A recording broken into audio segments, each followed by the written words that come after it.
Chapter 16, A Chip Off the Old Block. Once on the TV, this dude hypnotized a lobster. Maybe you saw it. He touches a lobster and it freezes. It can't move. That's sort of what happens to me when this hand clamps over my mouth. Like I'm paralyzed and my head is empty, and all there is in the world is that big hand and this cool breath, like the wind. So this is where the geezer's stuck you, huh? He whispers, down in the basement, out of sight, out of mind. I still can't see his face. He's this huge shape in the room. Everything changes now, he says. It's time I got to know my own son, who had his mind poisoned against me.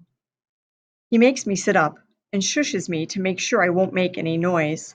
Making noise is the last thing I want to do because I don't know whether or not Grim ever bought that gun he mentioned, or what might happen to him if he tries to use it. Graham's bad dream about Grim getting shot with his own gun seems pretty real right now, and I don't want to be the one to make it come true. I know what they told you, he says. It's all a big lie, you understand? I never killed anybody, and that's the truth, so help me God. By now I'm sitting up on the bed, and he's making me put on my clothes, and the weird thing is, none of this is a surprise. Somehow I always knew this would happen, that he would come for me in the night, that I would wake up to find him there, filling the room, and that I'd feel empty. I'm so weak I can hardly put my shoes on. Like when you wake up and your arm is still asleep and you can't hardly make it move? That's what I feel like, all over, numb and prickly and as light as a balloon, like my hands might float up in the air if I let them. This'll be an adventure, he says. You're going to have the time of your life, boy, okay? We're leaving, and not a peep out of you. The bulkhead door is open, and you can see the stars. Some people think the stars look close enough to touch, but Freak says the sky is like a photograph from a billion years ago. It's just some old movie they're showing up there, and lots of those stars have switched off by now. They're already dead, and what you're seeing is the rerun, which makes sense if you think about it. Someday the rerun will come to an end, and you'll see all the stars start to flick off, like a billion little flames blown out by the wind. This way, he says, quiet as a mouse.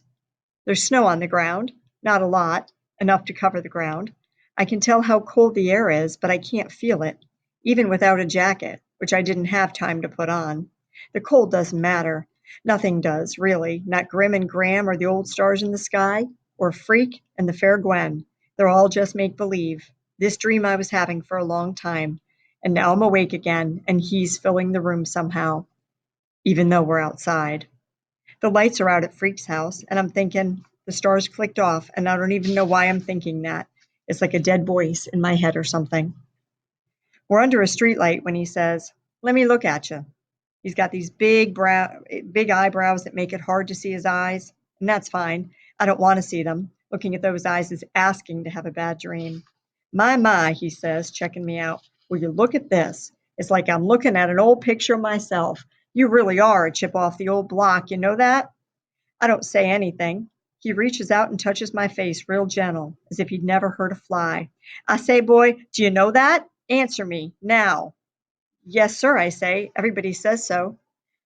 Christmas Eve, he says. And you know how many Christmas Eves I've been deprived of my own blood kin? Now, is that fair to do to a man? Lock him up for a crime he never did? He's waiting for me to answer, and I say, no, sir, not fair. That's over and done now, he says. We're starting fresh. Just you and me, boy. That's how it was meant to be. I'm standing there under the streetlight, and it's amazing how quiet it is. Like everybody went away or died. The quiet is almost as big as he is. He's as tall as me, only wider everywhere. And for some reason, maybe because we're not far from Freak's house, I'm thinking this weird thought. He doesn't need a suit of armor.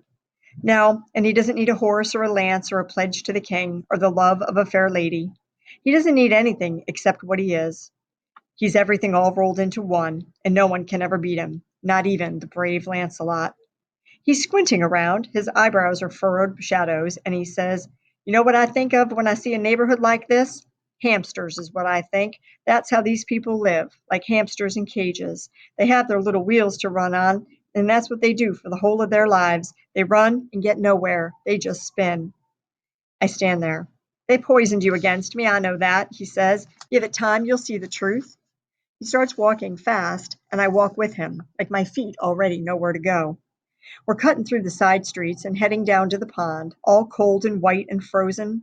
Tomorrow morning, a bunch of kids will take their new sleds and skates out there and probably lose their new mittens and scarves and get yelled at by their moms and dads. But tonight, the pond is as empty as the moon, as empty as my head. Once a car goes by real slow around the pond, and I've got this strange feeling no one's at the wheel. He hooks my finger in my shirt collar and makes me duck down until the car goes by. The car passes and you can't see through the dark windows, and you can hear the snow crunching under the tires, squeaky and frozen. We're invisible, he says, making me stand up. Now, isn't this a kick in the pants? My feet already know where we're going, the New Testaments.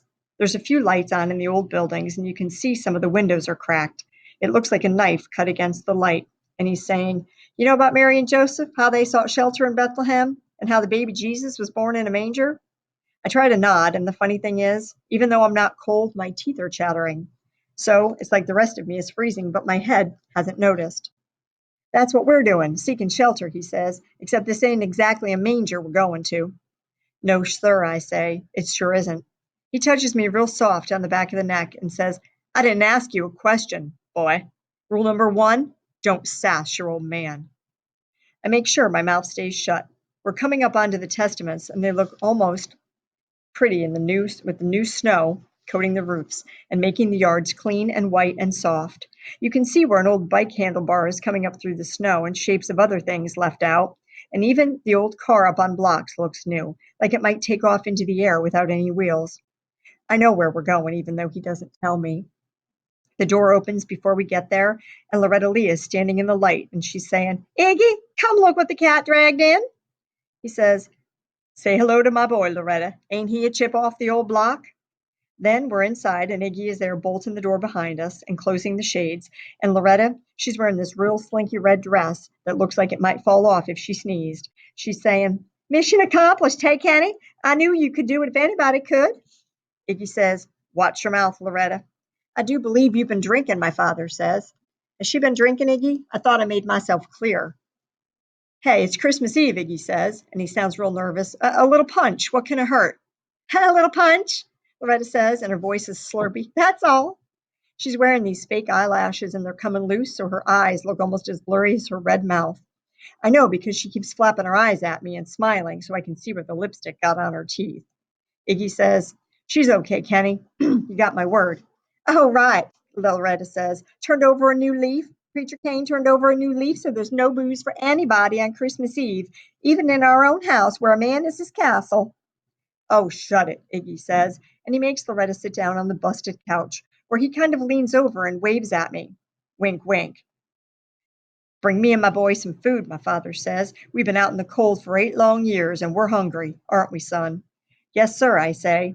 Iggy goes out into the kitchen to fry up some hamburgers, and we sit there waiting, not saying anything. Loretta's snuggled up on the couch, passed out with this dreamy look on her face. I eat that greasy burger even though I can hardly stand to swallow, and Iggy's fussing around like it's such a big deal, having Kenny Kane in the house, and it's hard to believe he's the same Iggy who's the boss of the Panheads, this motorcycle gang that strikes fear into the hearts of everybody, including the cops.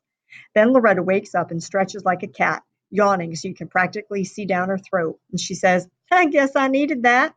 And then she giggles, hiding her mouth. I guess I need a lot of things. My father wipes his mouth with his folded up paper napkin, and he ignores her and looks at Iggy and says, you ever do time, you could be a cook. Iggy gives this nervous, like, wouldn't that be fun, being a cook in prison? He says, anytime you want, I'll show you that place I told you about. My father stands up. Now is good, he says. He looks right at me. Come on, boy.